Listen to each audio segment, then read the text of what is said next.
Unfiltered today.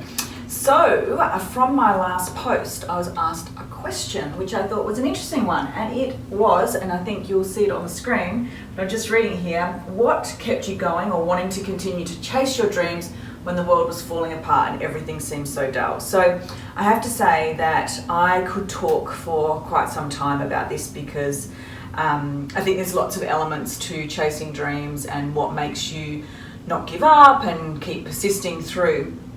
But I think the first thing that came to my mind when I got this question, and so this is sort of like part one of lots of other things I want to say about this topic, but I think the first thing that came to my mind was that when everything went to shit and the kids were home from school and it was pretty dire, there was lots of bad stuff happening in New York City, and people were saying to me all the time, when are you coming home? You need to come home, you should come home.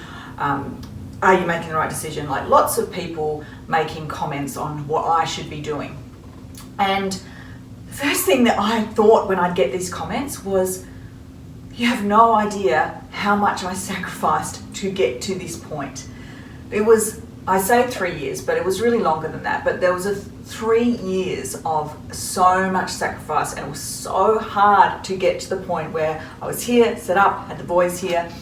And I just was like, I can't let go now. I have to hang in there. I have to see where this goes whilst we're safe and actually really learning and growing from the experience. It's actually been a really positive thing for us. I have to hang in there because too much went into getting here. Too much was sacrificed for me, my family, money, time, energy, everything.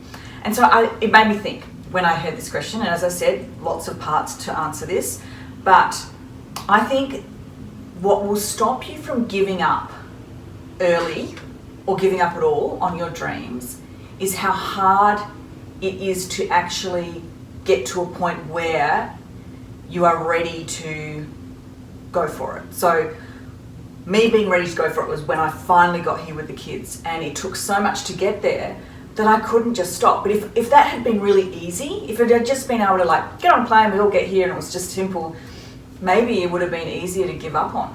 So like everything, don't be afraid of it being super, super hard, because I honestly think the harder it is, the more likely that you may actually stick at it through those times when you think, I can't keep doing this, or everyone's telling me to stop doing this. So Sarah, thank you so much for your question, and as I said, I will continue to share on this because there's lots to that. Have a great weekend, everyone.